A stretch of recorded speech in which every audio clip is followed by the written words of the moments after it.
Bueno, en esta presentación vamos a hablar algunos conceptos básicos de síndromes vestibulares como para orientar un poco el estudio, ¿cierto? Y tener un diagnóstico lo más preciso posible. La verdad es que el vértigo es bastante frecuente en atención primaria y puede ser muy problemático para el paciente, puede afectar mucho su calidad de vida. Y si bien muchas veces no son de riesgo vital, sí puede requerir reposo del paciente o significar algo más grave. Y en ese sentido siempre hay que estar pensando en banderas rojas que me hagan sospechar patología central. ¿Y por qué eso es importante? Porque como vamos a ver a continuación, cuando uno sospecha patología central, muchas veces el escáner queda corto y se debe llevar a la resonancia de cerebro, que tiene una buena definición del territorio posterior. Lo otro que es muy importante es saber utilizar o indicar, ¿cierto?, el examen al octavo par, porque nos va a orientar bastante sobre la patología periférica. Y lo otro que es muy relevante es que el tratamiento va a depender de la etiología y no hay que quedarse solo con el tema sintomático, sino que tratar de ver de los distintos perfiles de la patología periférica, dar algún tratamiento lo más específico posible, ¿ya? Porque muchas veces solo el tratamiento sintomático no soluciona el problema y puede acarrear los efectos secundarios de los fármacos antivertiginosos. Entonces, lo primero es ver cuáles son las banderas rojas con las cuales preocuparse. Y dentro de esto, ¿qué es lo que destaca? Bueno, obviamente va a depender de los antecedentes clínicos del paciente, qué patología previa trae. Pero desde el punto de vista de la historia, un primer episodio, por ejemplo, siempre nos tiene que hacer llamar la atención, porque en general patología periférica pudiera tener algún tipo de recurrencia. El vértigo postural, por ejemplo, tiene un buen grado de recurrencia. Entonces es muy importante que si es primer episodio ya nos tiene que llamar la atención y insistir, ¿cierto?, con una buena historia, con un buen examen físico. Lo otro es que sea de inicio ictal. Cualquier cosa en general en neurología sea de inicio ictal, por supuesto que nos tiene que hacer pensar o descartar lo cerebrovascular. Por lo tanto, un vértigo de inicio ictal es un SD hasta que no se demuestre lo contrario. Lo otro, ¿cierto? Los síntomas progresivos. Los síntomas progresivos, un vértigo progresivo o que se acompañe de algún otro síntoma progresivo, por ejemplo, pérdida auditiva. Eso también nos debe preocupar y siempre pensando, por supuesto, en que haya alguna neoplasia, por ejemplo, detrás. Y lo otro que es muy relevante es que tenga algún otro síntoma neurológico, especialmente si es que se relaciona este síntoma neurológico con lo neuroanatómico. Por ejemplo, si estamos hablando de vértigo, tenemos que tener mucho ojo en que el paciente no tenga algún otro síntoma de tronco. Por ejemplo, visión doble, una parálisis facial o algún compromiso vía larga que, como sabemos, pasa por el tronco. Y lo otro que siempre hay que tratar de descartar es que no tenga algún síntoma cerebeloso, descoordinación, ataxia, un nistagmo, etc. En el examen físico, de nuevo, ¿cierto?, insistir de que un vértigo, si se acompaña de una focalidad neurológica, especialmente de tronco, especialmente de cerebelo, por supuesto que nos tiene que hacer llamar la atención el hecho de que el paciente no pueda caminar o que tenga un romper alterado también. Lo otro que se describe es que en general el vértigo que es de origen central es menos sintomático, es menos sintomático para el paciente en el sentido de que tiene, por ejemplo, menos náusea, menos sensación nauseosa, un nistagmo que es de origen central puede ser multidireccional, bastante llamativo para el que lo está viendo, pero el paciente lo tolera relativamente bien. En cambio, un nistagmo de características periféricas puede ser muy sintomático para el paciente. Está muy nauseoso, con mucho vértigo, con muchos síntomas. Y como vamos a ver a continuación, fijarse en algunas características del nistagmo dentro del examen físico que también nos va a orientar. La marcha es muy importante y en esto, ¿cierto? Una cosa es la inestabilidad de la marcha o que el paciente se desvíe hacia algún lado, que nos puede hablar de algo más periférico, que es distinto a que el paciente definitivamente no pueda colocarse en pie o que al hacer la prueba de Romberg, ¿cierto?, el paciente caiga o requiera la asistencia de alguien para no caer. insistir con los pares craneales, especialmente porque estamos hablando de territorio posterior, insistir en cerebelo, insistir en el romber y obviamente que esto lo da un poco más el examen físico, estar ahí viendo al paciente, pero en general un romber que es periférico tiene cierta inestabilidad o desviación hacia algún lado, pero el paciente definitivamente se puede poner de pie. En cambio, que no lo pueda hacer o que aumente mucho su base de sustentación, nos hace pensar en algo central. Y acá tenemos, ¿cierto?, el nistagmo, que como sabemos tiene una fase lenta y una fase rápida, que es la que se ve y la que le da la dirección al nistagmo. Y en general, cuando nosotros hablamos de un nistagmo periférico, es agotable, es unidireccional y tiende a mejorar con la fijación. Incluso está la ley de Alexander, que nos apoya un poquito el hecho de que sea algo periférico. Y cuando el paciente mira en la dirección del nistagmo, en la fase rápida, aumenta la amplitud y la rapidez. A diferencia del nistagmo central, donde el paciente, la verdad, se mantiene constante, ¿cierto?, el batir de los ojos, y eso nos debe llamar la atención. Entonces, recapitulando un poquito, ¿cierto? El nistagmo central es no agotable, multidireccional, generalmente va a estar acompañado de algún otro signo neurológico, y como les comentaba, ¿cierto? Uno lo ve y es como un movimiento muy, muy importante a la inspección, pero el paciente no se siente tan mal, entre comillas. A diferencia del paciente con nistagmo con características periféricas que está muy ansioso, mucha sensación de vértigo, ¿ya? Es agotable, unidireccional, no tiene que haber otra signología neurológica, alguna alteración o focalidad. Muchas veces se altera, se exacerba con los cambios posturales y, como ya les comenté, puede tener una ley de Alexander positivo. Acá aparecen todas las causas o no todas, pero gran cantidad de causas periféricas que son bastante variadas. Hay algunas que son bastante comunes, por ejemplo el vértigo postural, y otras que son menos comunes, ¿ah? Como la fístula, la laberintitis luética, que ya se ve poco, ¿cierto? ¿Qué es lo importante? De que el hecho de que sea periférico no significa que no pueda tener alguna importancia clínica, requiere tratamiento y es tratamiento específico. Entonces, por ejemplo, la enfermedad de Meniere tiene un tratamiento absolutamente distinto a un vértigo postural. Y eso es muy importante de calificarlo, porque muchas veces uno dice, bueno, un vértigo periférico, antivertiginoso y listo. Y no, o sea, hay que tratar dentro de lo periférico, ver cuál es el perfil para dar un tratamiento lo más específico posible y no sobreocupar los fármacos antivertiginosos sintomáticos que también tienen sus efectos secundarios. Y las causas centrales, como aparece acá, son variadas. ¿Qué es lo más importante? De que si es algo ictal, hay que descartar, por supuesto, lo cerebrovascular, y en la otra esfera, algo que es más progresivo, siempre hay que descartar algo tumoral o neoplásico, y si es algo que ocurre y después se limpia y va ocurriendo lo que uno llama en brotes, hay que pensar, por ejemplo, en patología tipo esclerosis múltiple. ¿Qué es lo relevante? Que en causas centrales sí o sí debemos llegar a la imagen. Y muchas veces el escáner no es suficiente y la imagen de elección es la resonancia. Aquí está un poco la anatomía, ¿cierto? Cómo está en relación todo lo que tiene que ver el utrículo, el sáculo, el oído interno. Y recordar de que no solamente puede haber patología del octavo par, sino que patología de los canales semicirculares, en el utrículo y en el sáculo, varias estructuras. Es muy importante descartar también que el paciente no haya ocupado algún fármaco conocido ototóxico. Hoy en día ya no se ocupan tanto conocidos, ¿cierto? Pero antiguamente se ocupaban, es un detalle que hay que consignar, igual que el uso en exceso de diuréticos o algunos otros medicamentos más específicos, por ejemplo, el neoplasia del cisplatina u otros.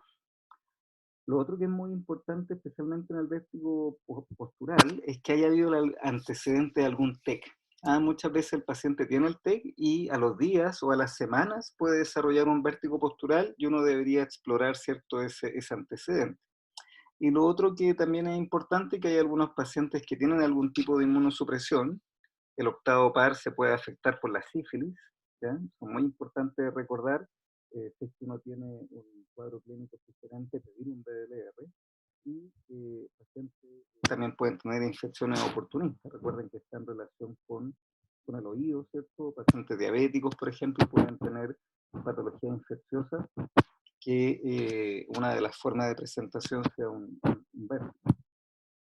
Acá hay una larga lista, ¿cierto?, de fármacos que tienen la capacidad de provocar daño, y la verdad es que obviamente va a depender de la cantidad de uso y del tiempo de uso. ¿Ya? Siempre es importante recordar esto y consultarlo y tener el antecedente, ¿cierto?, dentro de nuestro análisis.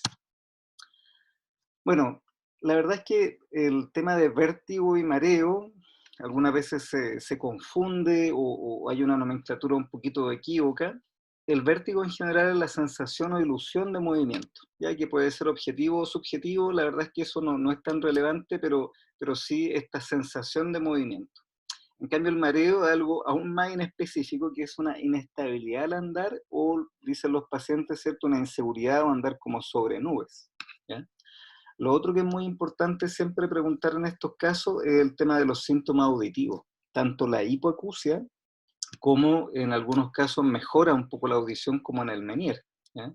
En general, causas centrales que provoquen hipoacusia es poco común.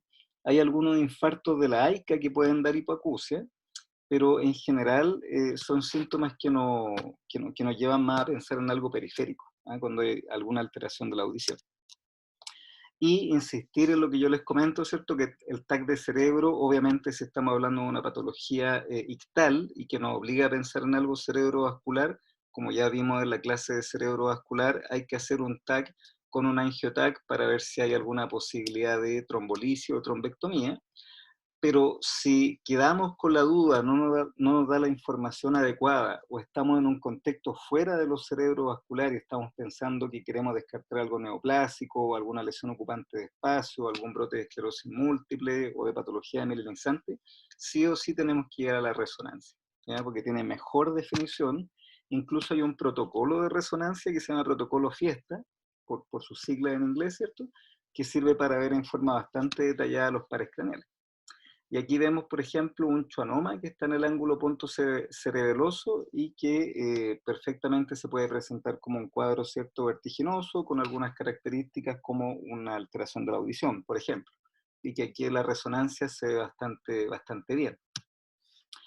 El otro examen que es muy importante de tener en consideración es el octavo par, ¿ya? Para el vértigo periférico nos da mucha información, incluye una audiometría, incluye pruebas posturales, pruebas calóricas, y nos ayuda, como ya les comenté previamente, a decir no solamente esto es un vértigo periférico, sino que qué perfil tiene para tratar de dar algún tratamiento un poco más específico, ¿ya? Siendo de elección para el estudio periférico una hipoacusia progresiva, por ejemplo, y en general síntomas progresivos, de nuevo, nos tienen que hacer pensar en alguna neoplasia o lesión ocupante de espacio, ¿ya? Entonces, en general, si es central, sí o sí, tenemos que llegar a la imagen, idealmente una resonancia, salvo que sea algo ictal, y ahí por un tema de rapidez y de conducta en lo ictal, si es que está en ventana, me va a servir el escáner, pero insisto que para el resto la resonancia es lo ideal. Y si nosotros pensamos que un cuadro periférico del octavo par nos va a ayudar, ¿cierto?, a definir si es una patología, por ejemplo, una patología postural, o un Menier, o una neuronitis, etc. Entonces empecemos con uno de los más comunes, que es el vértigo postural paroxístico benigno, que es muy común. Se da en paciente adulto y especialmente en adulto mayor, ¿ya? Ojo con lo que les comentaba, ¿cierto?, de que podía haber algún antecedente de TEC, que incluso algunas veces al paciente le cuesta recordar este dato, y ocurre, ¿cierto?, porque las partículas de carbonato de calcio que están depositadas en los canales semicirculares se salen de su lugar por algún motivo, ya que una de esas causas puede ser un TEC. Generalmente es un problema en el canal semicircular superior, que es como lo clásico que se describe, pero puede ser en los otros canales también. Como les comentaba, el TEC puede ser desencadenante, y en general son episodios súbitos, no distales, pero de rápida instalación, generalmente desencadenado por algún giro cefálico, algún movimiento brusco, que puede durar minutos, y que estando el paciente, ¿cierto?, quieto, sin movilizarse, pasa esta sensación. Generalmente no hay hipacusia, no hay tinnitus, y la recurrencia algunas veces pueden ser en semanas, en meses, o en otros casos puede ser incluso en años. El diagnóstico básicamente se hace con la historia, el examen físico es normal, pero aquí es muy importante que uno puede hacer pruebas posicionales, o sea, uno gira la cabeza del paciente en relación con su cuerpo según distintos protocolos, ¿cierto? Y el paciente va a reproducir el vértigo, se va a va a volver a sentir los síntomas, y uno puede pesquisar incluso un nistagmo periférico que es desencadenado por estas pruebas posturales. En el octavo par, dentro del análisis del octavo par, como comentábamos anteriormente, se hacen pruebas posturales, y por lo tanto ahí también puede resultar positivo. Obviamente hay que tener cuidado al hacer las pruebas posturales, hacer movimientos, ¿cierto?, no tan bruscos, especialmente en el adulto mayor. Y fíjense que esto es lo interesante, el tratamiento generalmente pasa solo estando en reposo el paciente, pero la maniobra de reposición hace de que al mes el paciente ya esté mucho mejor. Entonces, fíjense de que aquí el tratamiento, más que dar antivertiginoso, es que tenga reposo y si es que el paciente puede realizarlo, la maniobra de reposición, ¿ya? El uso de medicamentos sintomáticos no mejora el vértigo postural, sino que, como dice el nombre, mejora un poquito los síntomas, pero es muy importante decirle al paciente que esto va a durar un tiempo, que tiene que hacer reposo y que tiene que hacer la maniobra de reposición. Entonces, aquí hay distintas maniobras, ¿cierto?, que se utilizan, que están protocolizadas, ¿cierto?, y que uno lo puede indicar y solicitar este tratamiento. La neuronitis vestibular se describe, ¿cierto?, como el compromiso viral del nervio vestibular, generalmente se da en adultos, y hay un antecedente, ¿cierto?, de una infección viral previa. Es un paciente que no ha tenido una historia de vértigo, sino que es una situación aguda, donde el paciente tiene mareo, vértigo, muy sintomático, mucha náusea, el paciente le cuesta caminar, muy inestable, y posterior a este evento el paciente puede tener recurrencia, ¿ya? Generalmente no tiene tinnitus, no tiene hipoacusia y no se relaciona con los cambios posturales. El diagnóstico es por la historia. En el examen físico puede haber cierta inestabilidad en la marcha, pero el resto está normal. Y el octavo par aquí es muy importante, puesto que con las pruebas calóricas especialmente no hay respuesta y se diagnostica la parálisis vestibular. Aquí es muy importante el reposo de nuevo, y los antivertiginosos de nuevo no van a solucionar la situación, sino que uno los da por pocos días, por 5 días, 10 días, ¿cierto? Eh, Porque, insisto, ¿cierto?, tiene un curso limitado. O sea, no por dar más antivertiginoso va a tener el paciente una mejoría más rápida. No, sino que tiene que hacer reposo, ¿ya? Y ojo con entregar mucho medicamento antivertiginoso, especialmente si se da endovenoso, por ejemplo, puesto que puede dar disquinesias. Puede dar disquinesia y a largo plazo puede dar parkinsonismo si es que se ocupa mucho la indicación oral. ¿Ah? El síndrome de Meniere es un cuadro bastante clásico, donde el paciente tiene vértigo, tiene tinnitus y tiene una hipoacusia que va fluctuando con el tiempo. Entonces, el paciente puede tener tinnitus, sensación de oído tapado, pero también el paciente puede tener cierta mejoría de la audición, ¿ya? Con el tiempo la hipoacusia se hace progresiva, y por eso es importante detectar el cuadro y tratarlo a tiempo, ¿ya? Se acumula endolinfa en el oído medio por distintos mecanismos, y el diagnóstico se hace por esta fluctuación de la audición, una historia bastante clásica. El octavo par muestra una paresia vestibular progresiva, y ojo que como es una paresia vestibular progresiva en el tiempo, generalmente y es paciente adulto, generalmente hay que pedir una resonancia para descartar que no haya alguna lesión expansiva. Y lo otro que hay que descartar, puesto que se asocia y puede ser un síntoma del LUES, hay que pedir exámenes para descartar sífilis, ¿ya? Y ojo de nuevo acá, el tratamiento más que antivertiginoso son diuréticos, muchas veces para las crisis de vértigo se dan corticoides, y en algunos casos también incluso puede ser necesario una cirugía, ¿ya? La parálisis vestibular súbita es un cuadro bastante severo, sintomático para el paciente, es una presentación única del compromiso vestibular. Hay distintas teorías, ¿cierto?, de que puede ser infecciosa, secundaria a TEC, o también se puede ver en paciente añoso y ahí el origen podría ser vascular, ¿ya?